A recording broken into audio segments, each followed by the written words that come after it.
bonjour, merci encore une fois d'être avec nous.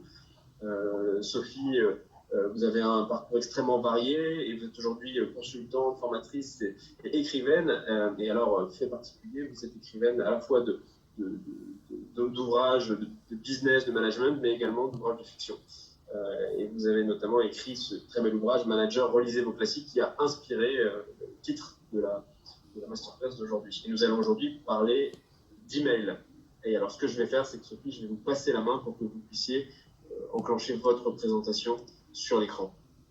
Alors, en fait, ma présentation, vous avez évoqué en introduction le ras-le-bol du PowerPoint. Bah, écoutez, ça va être l'occasion de le mettre en pratique, puisque moi, je n'ai pas prévu de faire de présentation PowerPoint pour ce court échange.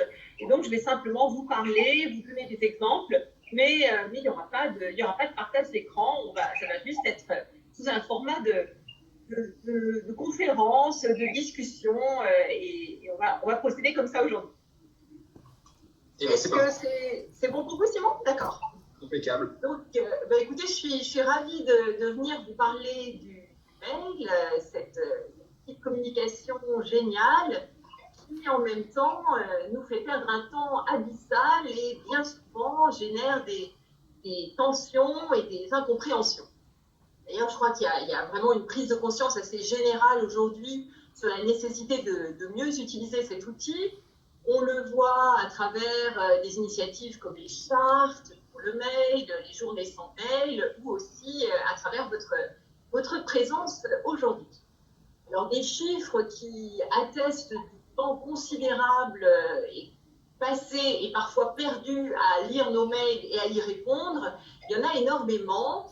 Il y a même une étude de Forbes qui essaye de quantifier l'argent jeté par les fenêtres de ce fait et qui estime que le temps perdu par des mails inutiles coûte environ $1 650 par employé et par an. $1 650 quand même. Plus encore que les chiffres. Petite question à ce stade. Oui. Est-ce que la crise sanitaire, le fait qu'on travaille plus à distance depuis une petite année, a influencé le volume de mails qui s'échangent en interne? Oui, alors elle l'a encore renforcé en effet de façon très significative, mais je dirais qu'elle n'a fait qu'accélérer un phénomène qui était déjà très présent bien avant cette crise-là. La surcharge de mails, c'est vraiment l'invasion presque, j'allais dire, c'est un phénomène qui est présent depuis pas mal d'années et dont beaucoup d'entreprises s'emparent aujourd'hui. En ce qui me concerne, j'ai été plus encore frappée, que par les chiffres, j'ai été frappée par une histoire que m'a racontée un jour une directrice de site que j'avais en formation et qui un jour, à son retour de vacances, a trouvé dans sa boîte de réception 450 messages et dans un grand moment de désespoir ou peut-être de lucidité, elle les a tous supprimés d'un seul clic. Et à sa grande surprise, dans les semaines qui ont suivi, elle a eu en tout et pour tout 2 relances suite à la suppression de ces 450 messages. Donc je trouve que le ratio entre les 450 messages supprimés d'une part et les 2 relances d'autre part est assez éloquent sur le grand gaspillage que constitue malheureusement souvent la communication par mail. Donc mon objectif aujourd'hui, ce serait peut-être de vous donner presque un kit de survie, entre guillemets, pour essayer de faire en sorte que le mail redevienne un outil pertinent et maîtrisé. Et pour ça, on va travailler sur 2 sujets. D'une part, quand utiliser le mail, et d'autre part, comment rédiger des mails qui soient efficaces et professionnels. Alors d'abord, quand utiliser le mail? Un petit rappel d'abord, il faut se souvenir que l'inflation du nombre de mails a aussi un impact environnemental, puisqu'en 2019, on estime qu'il y a environ 10% de la consommation énergétique mondiale qui correspond aux usages numériques. Donc, je pense que c'est intéressant aussi de garder ça dans un coin de la tête. Il y a aussi un impact environnemental à tous ces mails inutiles. Donc, quand est-ce qu'on doit utiliser le mail? Quand est-ce qu'on peut utiliser le mail? Je dirais que c'est assez simple. Le mail est pertinent quand on veut envoyer des informations assez simples et assez concises, quand on peut formuler des questions, des demandes, des requêtes, même des demandes d'action, qui là encore sont assez simples. Et là, bien sûr, le mail a beaucoup d'avantages. Il est gratuit, plus ou moins gratuit, on va dire, mais pas très coûteux. Il est instantané. Il permet d'envoyer des pièces jointes, de toucher simultanément des destinataires multiples dans tous les lieux de la Terre. Et puis, on a aussi les transferts, les brouillons, l'archivage. Donc c'est un outil qui est extrêmement riche. La difficulté, elle vient du fait qu'on l'utilise souvent à mauvais escient, et ce pour plusieurs raisons. Alors d'abord, je dirais qu'il y a beaucoup de mails inutiles qui sont envoyés par habitude, presque par réflexe, parce que le mail est tellement pratique que, d'une façon que je qualifierais presque d'insidieuse, il est devenu l'outil de communication numéro 1 et parfois même le seul outil de communication, alors même qu'il n'est pas toujours pertinent. Alors, un exemple de ça, c'est qu'aujourd'hui, il y a certaines personnes, si vous les croisez dans un couloir ou dans une réunion, et que, par exemple, vous leur demandez de vous envoyer un document, qu'est-ce qu'ils vont vous répondre? Envoie-moi un mail. Ce qui veut dire, en gros, que le mail devient un passage obligé. On l'a institué, comme, dans certains cas, comme le seul canal de communication, et que la parole n'est même plus recevable. Vous imaginez ce que ça donnerait si on faisait la même chose dans la sphère privée, hein. Vous demandez à votre compagnon ou à votre femme de prendre le pain et il vous répond « envoie-moi un SMS ». Donc on est quand même des êtres de parole et je trouve assez inquiétant qu'on en arrive comme ça parfois à refuser la parole et à accélérer encore la mainmise de la technologie sur nos échanges. Donc, si on vous demande comme ça quelque chose à la volée et que vous avez peur de l'oublier, à vous de vous envoyer un SMS, des notes, un post-it, pourquoi pas de vous envoyer un mail à vous-même si votre organisation repose sur votre messagerie, mais on ne peut pas comme ça instituer le mail comme unique canal de communication. Un autre élément qui montre à quel point le mail est vraiment devenu un automatisme, c'est ce phénomène presque de ping-pong qui fait que quand on reçoit un mail, notre premier réflexe est de répondre par mail, même si ce n'est pas la façon la plus efficace de procéder. Je vais vous donner un exemple personnel. Moi, il n'y a pas si longtemps, j'ai reçu un mail d'une cliente qui avait besoin d'un intervenant pour accompagner un dirigeant dans sa prise de parole en public et qui me demandait si c'était le genre de choses que je pouvais faire. Et mon premier réflexe, ça a été de lui répondre par mail. Seulement, comme j'essaye quand même d'appliquer les conseils que je donne, je me suis interrompue assez vite et je me suis dit, attends, réfléchis 30 secondes, est-ce que c'est vraiment la meilleure façon de procéder? Et finalement, je me suis rendu compte que non, j'ai décroché mon téléphone et en 5 minutes, j'ai obtenu toutes les informations dont j'avais besoin, donc le profil du dirigeant en question, ses besoins, une fourchette indicative du volume horaire qu'ils envisageaient. Moi-même, j'ai pu aussi expliquer un peu mon approche.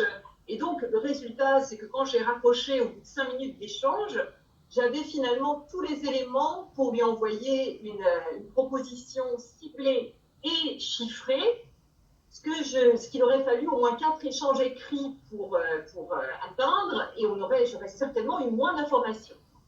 Accessoirement, je lui ai aussi fait gagner du temps à elle, puisqu'on a réglé ça en 5 minutes, alors que sinon, le truc aurait traîné beaucoup plus longtemps. Donc, vous voyez que le mail n'est pas toujours le plus efficace, et même que dans certains cas, les échanges par mail peuvent être totalement inutiles et stériles. Et on en a parfois des exemples. Imaginez, je ne sais pas, que je vous fasse un mail pour vous dire on a des difficultés pour appliquer la procédure X ou Y, et que vous me répondiez pas de problème, je suis à ta disposition pour en parler quand tu veux. Donc là, vous voyez que je caricature peut-être un peu, mais on est parfois assez proche de ça. On se donne l'illusion de travailler. Vous avez traité mon mail parce que vous y avez répondu, mais en réalité, bien entendu, on n'a pas avancé d'un pouce. Donc attention à cette capacité du mail de nous donner, presque de nous leurrer, de nous donner l'illusion qu'on avance, alors qu'en fait, on fait. Donc mon conseil numéro 1, pour éviter de gaspiller du temps avec le mail, c'est de sortir du réflexe, de l'automatisme et de vous demander à chaque fois, premièrement, est-ce que ce mail fait avancer les choses? Et deuxièmement, est-ce qu'un coup de fil ou une visioconférence ou même une visite à l'étage au-dessus ne serait pas plus efficace? Alors, en disant ça, je suis bien consciente qu'aujourd'hui, dans certains environnements de travail, et notamment dans les grands groupes, il est difficile d'avoir des échanges directs. Les échanges directs sont compliqués. Par exemple, quand on est dans des très grands open space qui ont l'effet paradoxal de rendre les échanges presque impossibles, parce que ce serait trop bruyant, ou alors dans certaines équipes, moi je vois des chargés de clientèle à qui on interdit de lever les fesses de leur chaise parce qu'on considère qu'ils feraient du tourisme. Mais je crois qu'il est important quand même de réfléchir aussi à comment on fait pour recréer, refavoriser ces échanges directs, parce qu'ils sont efficaces, et aussi parce que je crois qu'on s'en rend compte aujourd'hui dans notre période de télétravail forcé et forcené, les échanges directs et même les échanges informels, ils sont quand même extrêmement précis. Alors, une autre catégorie de mails inutiles, ce sont les mails qu'on envoie par étourderie. Et là, je pense notamment au répondre à tous malencontreux. Un exemple assez drôle de ça, je trouve, c'est une réunion à laquelle j'ai assisté un jour et l'organisateur a envoyé un message aux participants pour leur demander ce qu'ils voulaient dans leur plateau repas. Et toute la matinée, on a vu défiler des messages qui nous disaient que Jean-Claude prenait le poulet alors que Léa prenait le saumon. Vous voyez que c'est le genre d'information qui n'est pas très cruciale. Donc attention à limiter le nombre de destinataires. Et d'ailleurs aussi, je suis étonnée que ça se fasse assez rarement, attention aussi à fixer des règles au sein d'une équipe, notamment si vous êtes le manager. Moi, je vous invite à prendre le temps de fixer un cadre en définissant clairement le genre de messages sur lesquels vous voulez être en copie et le genre de messages sur lesquels vous ne voulez pas être en copie. Il ne suffit pas de le faire une fois pour toutes, mais le rappeler régulièrement, échanger sur ce sujet-là, ça peut réduire significativement le nombre de messages inutiles. Alors, des messages inutiles et même parfois contre-productifs, il y en a aussi qui sont envoyés pour se couvrir. Alors ça, malheureusement, c'est quelque chose qui est assez fréquente dans certaines équipes où on en arrive à, j'allais dire, presque une obsession de la traçabilité et de la trace écrite et où chacun, finalement, crée comme ça un climat paranoïaque où il faut absolument garder une trace de toute demande. Alors bien sûr qu'il peut être pertinent dans certains cas de formaliser des demandes ou des décisions, bien évidemment. Et quand ça devient une pratique systématique, moi je pense que ça peut réellement être assez malsain, parce que si je souhaite garder une trace de toute demande à un collègue, ça veut dire finalement que je pense qu'il ne fera pas le nécessaire, et en plus qu'il contestera que je lui ai demandé. Donc si on considère tous ces collègues comme des guignols et des menteurs, ce n'est pas une très bonne base pour le travail d'équipe. Donc, en synthèse sur l'usage du mail, je dirais, posez-vous la question pour essayer de l'efficacité, pour essayer de sortir du réflexe et passer à un choix plus conscientisé, limitez le nombre de destinataires, et puis aussi, soyez vigilants sur cette culture de la trace écrite qui parfois peut être un peu excessive. Alors, bien sûr, j'ai parlé principalement des messages envoyés et pas des messages reçus, parce qu'on contrôle moins les messages reçus. En même temps, bien sûr, il y a beaucoup de leviers possibles pour moins perdre de temps sur les messages reçus. Je pense notamment à la gestion de la boîte de réception, le paramétrage des outils, etc. Puis par ailleurs, il y a quand même un lien entre les deux sujets. C'est-à-dire que, notamment si vous êtes manager, je pense que l'exemplarité managériale dans ce domaine, elle est très importante. Et comme le dit le patron de LinkedIn avec un certain sens de la concision, il dit « To receive less email, send less email ». Donc c'est aussi un levier pour en recevoir moins.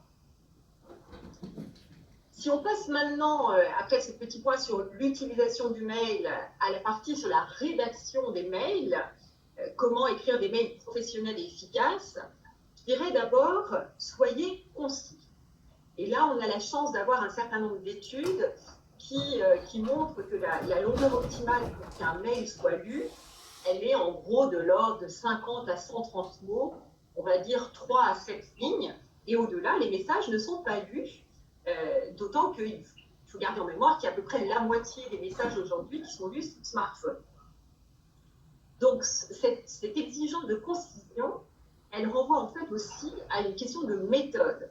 Parce que si vous voulez faire des mails concis, il vaut mieux réfléchir avant aux messages que vous voulez envoyer et aux attentes de votre destinataire.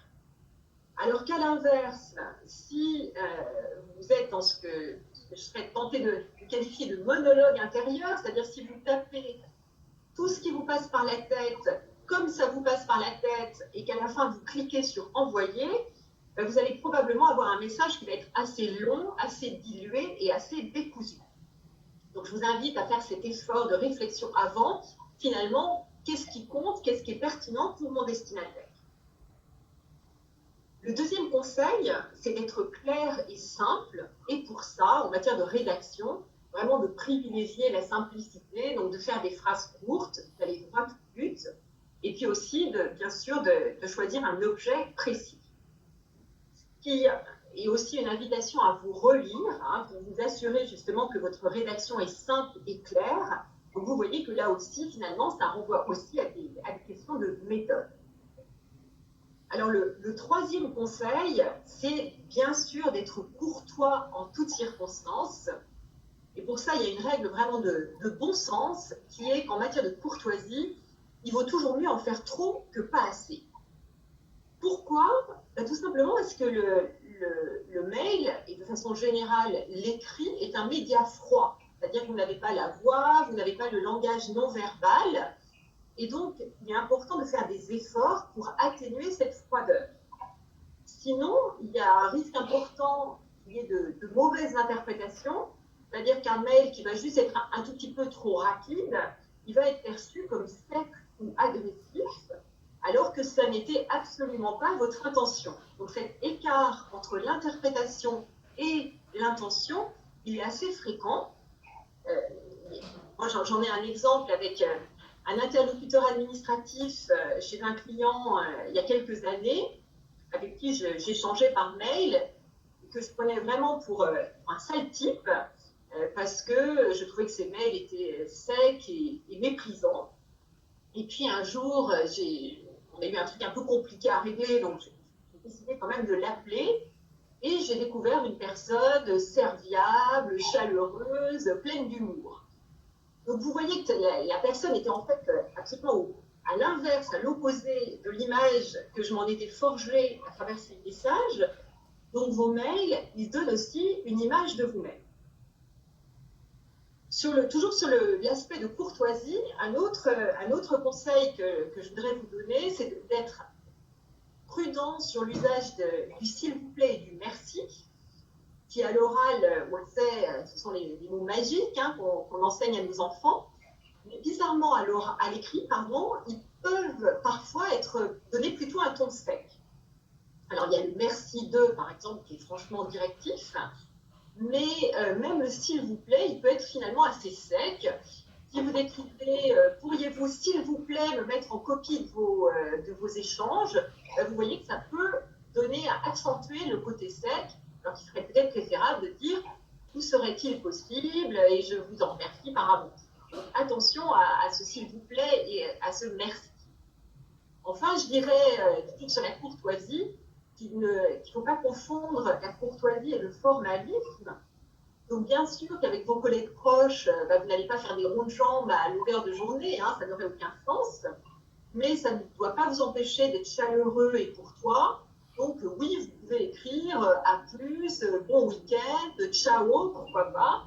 Donc, même des choses assez familières, mais qui, néanmoins, auront un côté respectueux et courtois.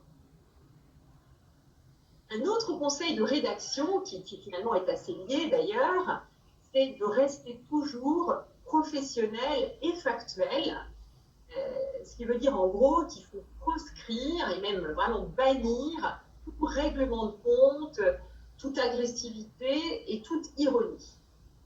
Donc la conséquence de ça, c'est d'abord que si vous êtes dans une situation relationnelle qui est conflictuelle, qui est très sensible, il faut éviter absolument le mail. C'est absolument pas le bon outil de communication. Et la deuxième chose, c'est qu'il faut éviter à tout prix d'envoyer des mails quand vous êtes énervé. Parce que même si vous ne le souhaitez pas, ça ressortira forcément d'une façon ou d'une autre.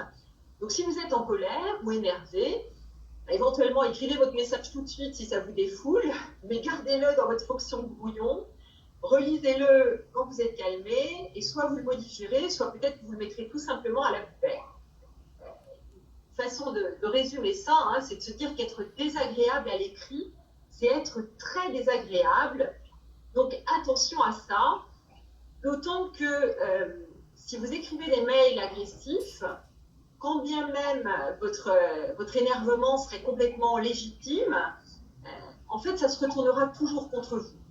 C'est-à-dire qu'à la fin, on verra deux gamins qui s'écharpent sur la cour de récréation et on ne pourra pas dire « Madame, c'est lui qui a commencé ». Donc finalement, ça vous desservira toujours de rentrer dans le jeu si vous recevez des mails qui sont désobligeants, désagréables, agressifs.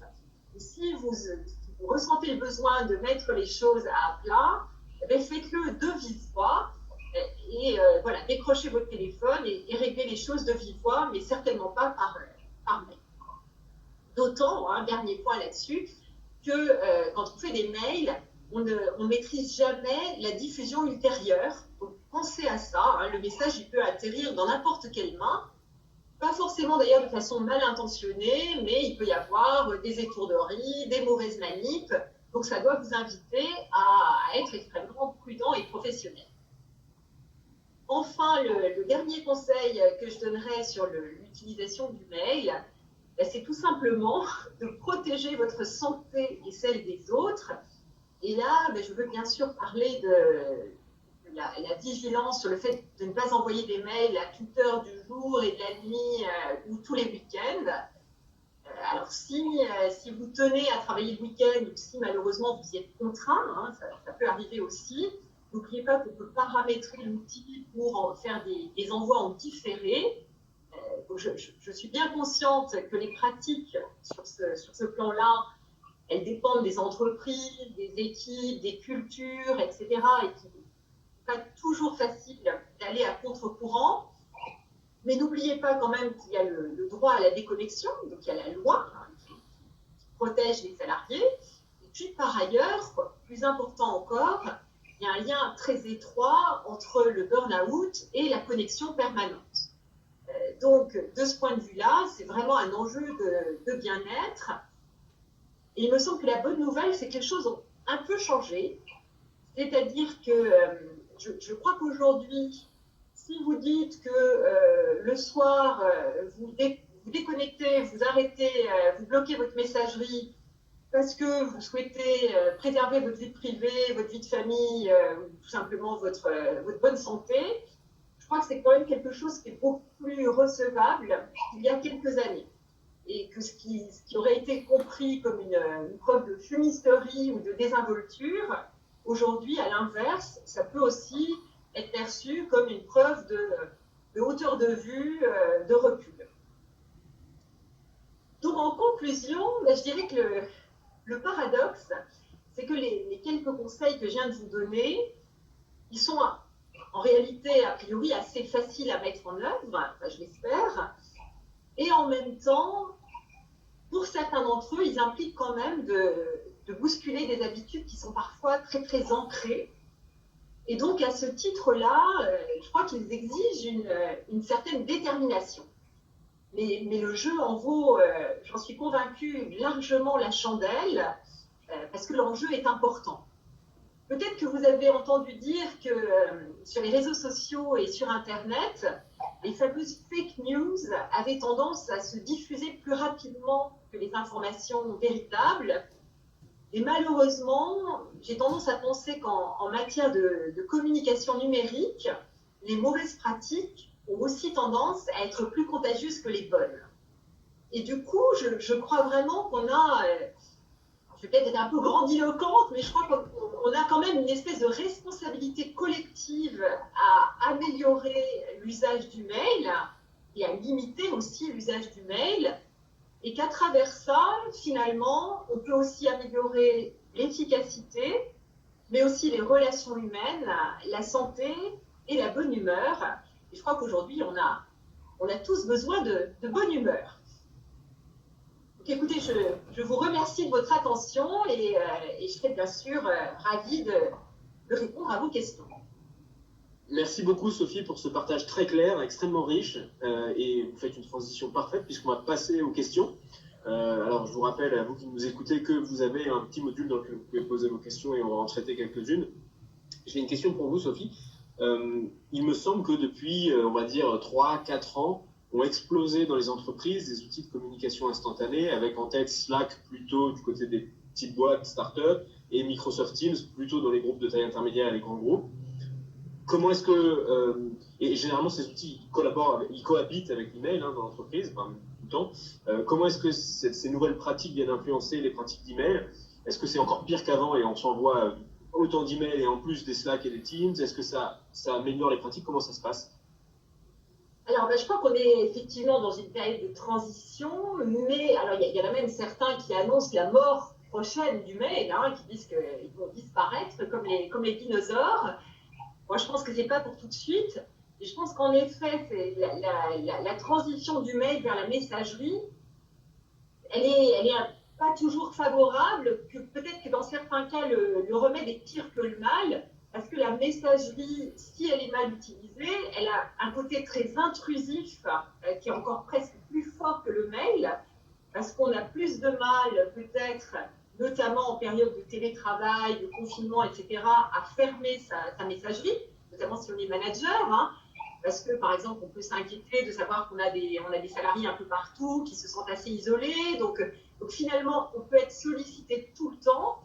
Et j'en parlais il n'y a pas longtemps avec un client et on se disait que si on pense à la fameuse matrice d'Eisenhower sur l'urgent et l'important, la messagerie instantanée, elle peut nous amener finalement à faire du pas urgent, pas important toute la journée. Donc c'est un outil, au même titre que les mails, et comme tout outil, il doit être utilisé avec rigueur.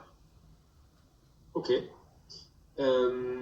Alors, avec cette transition qui s'est opérée depuis 1 an, avec de plus en plus de télétravail et de plus en plus de travail à distance, j'entends beaucoup, et notamment des boîtes assez modernes, du type Alan ou autres, des boîtes qui prônent une approche beaucoup plus écrite qu'orale, en disant que quand on est à distance, il faut écrire, parce que c'est plus facile de garder trace, c'est plus facile pour des gens qui n'étaient pas là de relire ce qui s'est dit dans un échange, etc.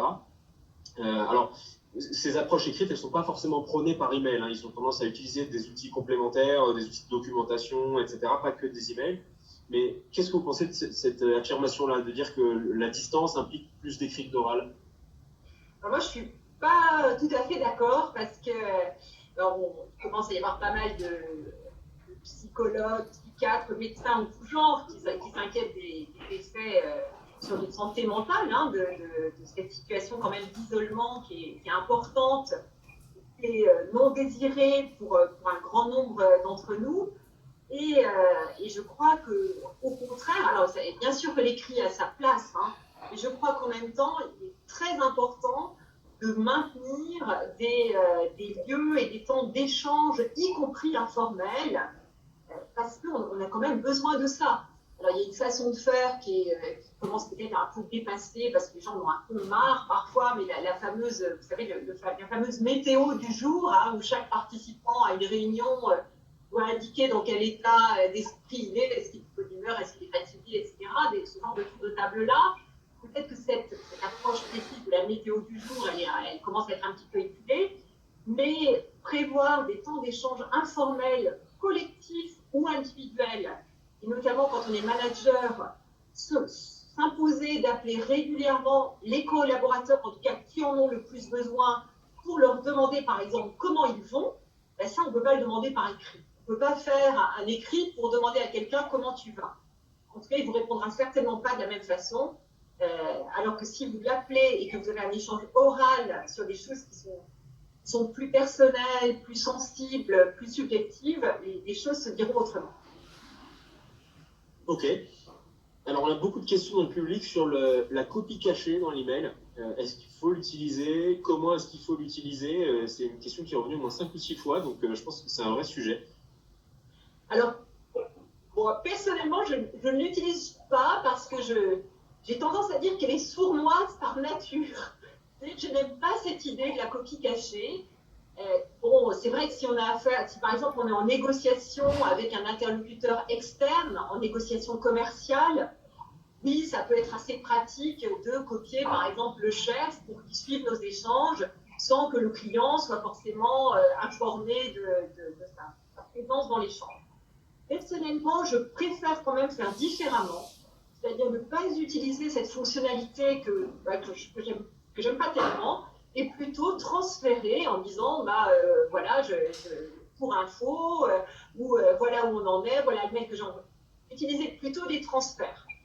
En tout cas, si vous l'utilisez, pour moi, ça doit vraiment être dans un cadre hyper précis, comme par exemple, encore une fois, celui de négociation commerciale, où on veut finalement que différents services soient informés, mais ça peut assez vite déraper sinon vers des choses pas très saines. Si une personne est en copie, a priori, notamment dans des échanges internes, je pense qu'il est impératif que les autres sachent que cette personne est en copie. Ok, donc essayez plutôt d'éviter l'usage de la copie cachée et de favoriser les transferts pas cachés. Ouais, carrément. Ok. On a aussi beaucoup de questions dans le public sur l'usage du mail par les managers. À la fois des gens qui me disent je ne peux pas envoyer moins de mails parce que mon manager m'en envoie plein, et des gens qui me posent la question de finalement comment est-ce qu'on doit bien utiliser le mail quand on est manager. Et quand on est manager, il y a une relation assez particulière humaine avec ses managers. Comment est-ce que le mail s'inscrit dans cette relation? Est-ce qu'il faut l'éviter à tout prix ou le limiter? Alors, d'abord, je dirais, pour ceux qui disent mon manager utilise le mail tout le temps, donc je ne peux pas réduire le nombre de mails, c'est vrai que souvent c'est lui qui donne le là, d'une certaine façon. Donc, s'il a fait du mail au sein de l'équipe le mode de communication normal, entre guillemets, c'est difficile de ne pas suivre le courant. Après, est-ce que le manager peut utiliser le mail au sein de son équipe? Oui, bien sûr. Mais pour moi, les conseils, ce serait d'abord, si vous êtes manager, de ne jamais utiliser le mail pour recadrer un collaborateur.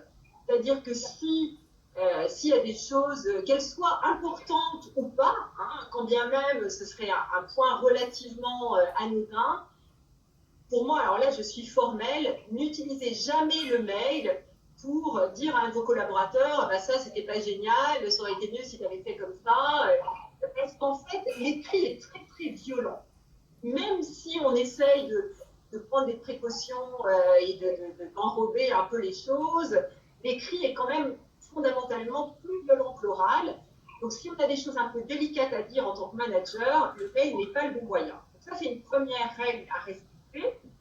La deuxième chose, c'est que moi, ce que je regrette, c'est que dans les équipes, les managers ne prennent pas le temps d'échanger sur le fonctionnement.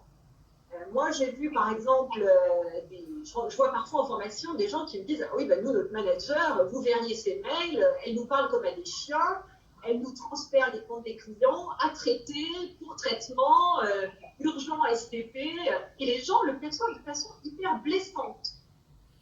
Alors qu'en réalité, moi, si je me mets dans la peau d'un manager qui pilote, par exemple, la relation client, peut-être qu'il n'y a aucune intention d'être blessant. Et dans ce cas, ça serait intéressant tout simplement de fixer les règles du jeu ensemble en disant, voilà, moi je vous explique, le matin, j'ai moi-même 45 mails qui me sont tombés sur le coin du nez et c'est des réclamations clients sensibles, urgentes. Donc, ma façon de fonctionner, c'est de vous les dispatcher. Donc, voilà, je vous les envoie aux uns et aux autres et je mets pour traitement parce qu'il me semble que c'est une façon efficace de fonctionner. Et donc, ne le prenez pas mal. Et je pense que si on parlait, si on prenait des temps d'échange sur les règles du jeu, on éviterait beaucoup, beaucoup de malentendus, d'incompréhensions et de mauvaises interprétations. Ok, on a bien dépassé le timing, on va prendre une dernière question qui est très intéressante. si on évolue dans une entreprise où il y a un usage un peu à outrance des emails qui vont dans tous les sens, comment est-ce qu'on peut faire à son niveau pour essayer de contrecarrer un peu cet usage outrancier de l'email? Alors moi, je pense qu'on peut déjà changer ses propres pratiques. Et puis, si on a des relations correctes avec ses collègues et avec ses chefs, mettre le sujet sur la table en disant, alors vous pouvez mettre ça, par exemple, sur le compte de la recherche d'efficacité et de productivité. Ça, en général, c'est quand même un argument auquel il est difficile d'être insensible. Donc, peut-être mettre ça sur ce compte-là en disant, j'ai l'impression qu'on perd du temps et qu'on pourrait être plus efficace en faisant moins de mails.